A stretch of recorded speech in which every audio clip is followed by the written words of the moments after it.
अस्सलामुअलैकुम स्टूडेंट्स।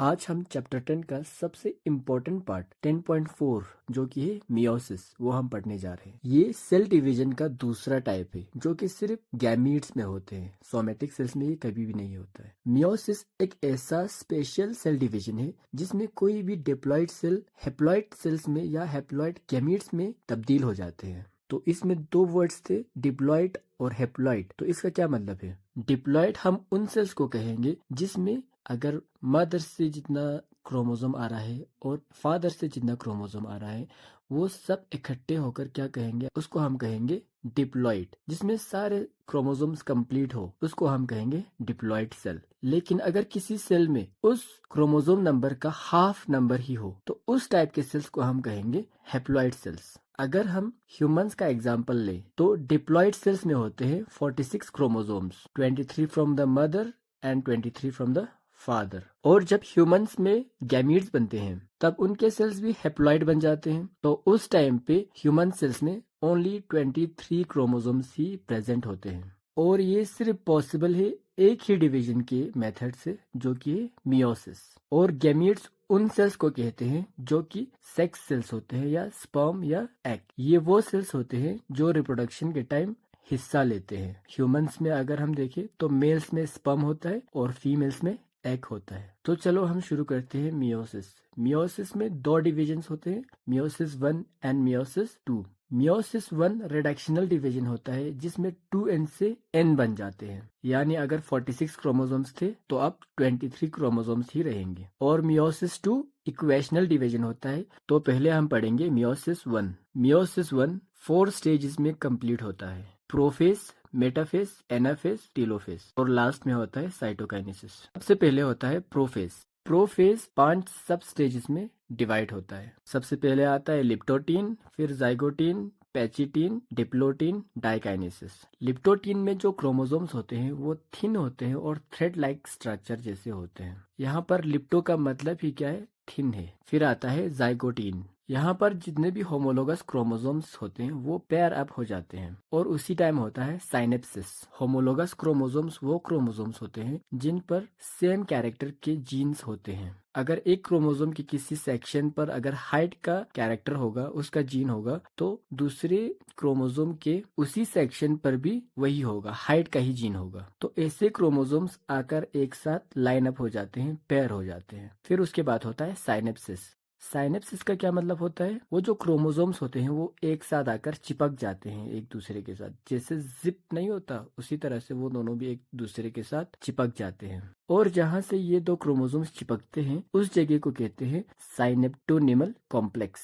तो एक क्रोमोसोम में होता है 2 क्रोमेटिड्स। तो अभी यहाँ पर 2 क्रोमोसोम्स चिपक गए हैं तो यहाँ पर 4 क्रोमेटिड्स का एक ग्रुप बन जाता है जिसको हम टेट्राड या बाइवेलेंट भी कहते हैं। फिर आता है पेचिटीन। इसी पेचिटीन सेक्शन में क्या होता है? यहाँ होता है क्रॉसिंग ओवर। तो क्रॉसिंग ओवर किसे कहते हैं? अब पिछले स्टेप में जो टेट्राड बना था, 4 क्रोमेटिड्स का ग्रुप बना था, उनके बीच में डीएनए एक्सचेंज होता है। और याद रखना क्रॉसिंग ओवर हमेशा होमोलोगस क्रोमोसोम्स के नॉन सिस्टर क्रोमेटिड्स में होते हैं। और पैची का मतलब है थिक। पैचिटीन जो स्टेप कहा था उसमें पैची का मतलब है थिक। इसका मतलब है कि इस स्टेज में क्रोमोसोम्स बहुत मोटे मोटे हो चुके होते हैं तो हम आसानी से उनको उस स्टेज में देख सकते हैं। फिर आता है डिप्लोटीन स्टेज। इस स्टेज में जो टेट्राड बना था वो अलग हो जाते हैं अब, लेकिन पूरी तरह से अलग नहीं हो पाते हैं और कैस्माटा से जुड़ा रहता है। अब ये कैस्माटा क्या है? जहाँ 2 क्रोमोसोम्स मिले थे क्रॉसिंग ओवर के टाइम, उसी पॉइंट को हम कैस्माटा कहते हैं। उसके बाद आता है डाइकाइनेसिस। इस स्टेज में न्यूक्लियर मेम्ब्रेन डिसअपियर हो जाता है और जो स्पेंडल फाइबर्स हैं वो भी फॉर्म होने लग जाते हैं और यहाँ पर प्रोफेज 1 खत्म हो जाता है।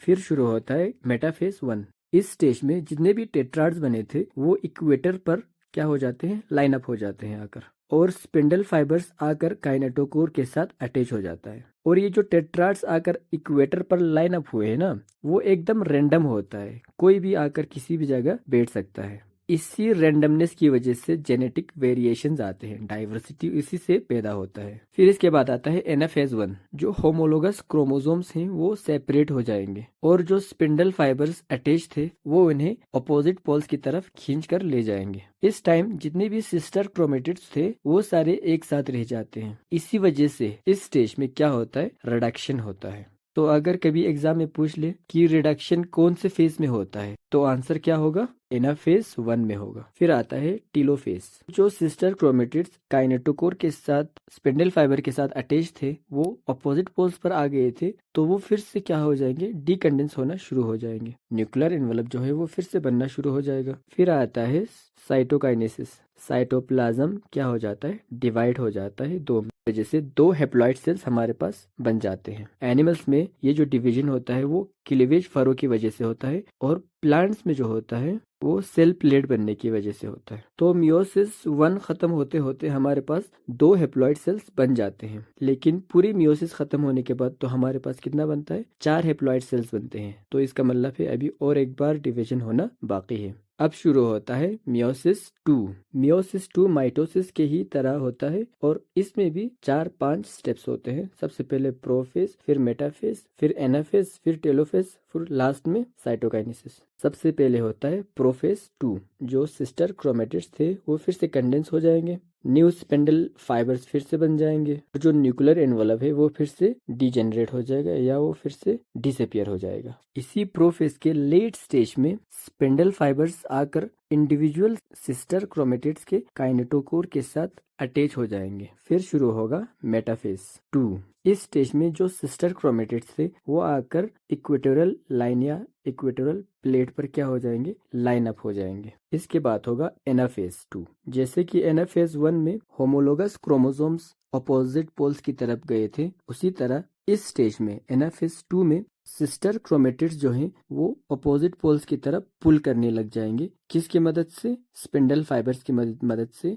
जो कि काइनेटोकोर्स पर अटैच है। लास्ट में होगा हमारा टीलोफेज और साइटोकाइनेसिस। टीलोफेज में क्रोमोसोम्स जो क्रोमोसोम्स है वो अपोजिट पोल्स पर पहुंच जाएंगे और फिर से डीकंडेंस हो जाएंगे, न्यूक्लियर एनवलप फिर से बन जाएगा और फिर होगा साइटोकाइनेसिस। एनिमल्स में क्लीवेज फरो और प्लांट्स में सेल प्लेट्स की मदद से, और फिर जाके जो दो हेप्लॉइड सेल्स थे वो 4 हेप्लॉइड सेल्स में डिवाइड हो जाएंगे। एट द एंड हमें एक डिप्लॉइड सेल से 4 हेप्लॉइड सेल्स बनेंगे और हेप्लॉइड सेल्स को हम क्या कहते हैं, गैमीट्स भी कहते हैं। तो हम ये भी कह सकते हैं कि एक डिप्लॉइड सेल से 4 हेप्लॉइड गैमीट्स बन जाते हैं। तो अगर हम देखें कि की डिफरेंसेस क्या होते हैं माइटोसिस और मियोसिस में, तो हम कह सकते हैं कि माइटोसिस में डिवीजन सिर्फ एक बार होता है और मियोसिस में 2 बार। माइटोसिस में डॉटर सेल 2 बनते हैं और मियोसिस में 4। माइटोसिस में जो सेल्स हैं वो 2n ही रहते हैं, डिप्लॉइड ही रहते हैं, और मियोसिस में रिडक्शन होके वो n बन जाता है, यानी कि डिप्लॉइड से हेप्लॉइड बन जाते हैं। माइटोसिस में जो जेनेटिक्स होते हैं वो सेम ही रहते हैं, जैसा उसका जेनेटिक्स होगा पहले का, जो हमारे पास डॉटर सेल्स बने हैं उसमें भी वैसा ही जेनेटिक्स होगा, कोई भी डिफरेंस ज्यादा नहीं होगा। लेकिन मियोसिस में वेरिएशंस आ जाते हैं बहुत ज्यादा, क्योंकि इसमें क्या हुआ है, क्रॉसिंग ओवर हुआ है, जिसकी वजह से जो डीएनए है वो एक्सचेंज हुआ है। माइटोसिस सिर्फ सोमेटिक सेल्स में होते हैं और मियोसिस गैमीट सेल्स में या जर्म सेल्स में। माइटोसिस में कोई क्रॉसिंग ओवर नहीं होता और मियोसिस में क्रॉसिंग ओवर होता है। और कौन से स्टेज में होता है, प्रोफेज 1 में। कुछ टफ वर्ड्स जो कि हमने अभी पढ़े उनको हम फिर से एक बार रिवाइज कर लेते हैं। सबसे पहले आया था साइनेप्सिस, होमोलोगस क्रोमोसोम्स का एक दूसरे के साथ आकर पैर बनना, तो उसी को हम कहेंगे साइनेप्सिस। सिर्फ साथ में आना नहीं बल्कि साथ में आकर चिपक जाना, टेट्राड कहा था, फिर टेट्राड और बाइवेलेंट कहा था। तो 4 क्रोमेटिड्स का ग्रुप बन जाना, उसी को हम क्या कहते हैं, टेट्राड या बाइवेलेंट कहते थे। फिर क्रॉसिंग ओवर, होमोलोगस क्रोमोसोम्स के नॉन सिस्टर क्रोमेटिड्स के बीच में डीएनए एक्सचेंज होना, किसकी वजह से, क्योंकि वो एक दूसरे के ऊपर आकर ओवरलैप कर जाते हैं, जिसकी वजह से उनके बीच में डीएनए एक्सचेंज हो जाता है, जिसकी वजह से हमने कहा था कि वेरिएशंस होता है। फिर कहा था कैस्मेटा वो पॉइंट है जहां पर क्रॉसिंग ओवर हुआ था। क्रॉसिंग ओवर होते टाइम 2 क्रोमोसोम्स जहां पर मिलते थे उसी पॉइंट को कहते हैं कैस्मेटा। और याद रखो, प्रोफेज 1 सबसे लंबा फेज है और उसी फेज में साइनेप्सिस भी हो रहा है, क्रॉसिंग ओवर भी हो रहा है, और मियोसिस 1 में रिडक्शन हो रहा है, मियोसिस 2 में रिडक्शन नहीं हो रहा। लास्ट में हमें 4 हेप्लॉइड गैमीट्स बनते हैं। गैमीट्स क्यों कह रहे हैं हम इसको? क्योंकि ये हेप्लॉइड होते हैं। तो आप लोगों को अगर मेरा वीडियो आज का अच्छा लगा हो, कुछ भी इसमें से आपको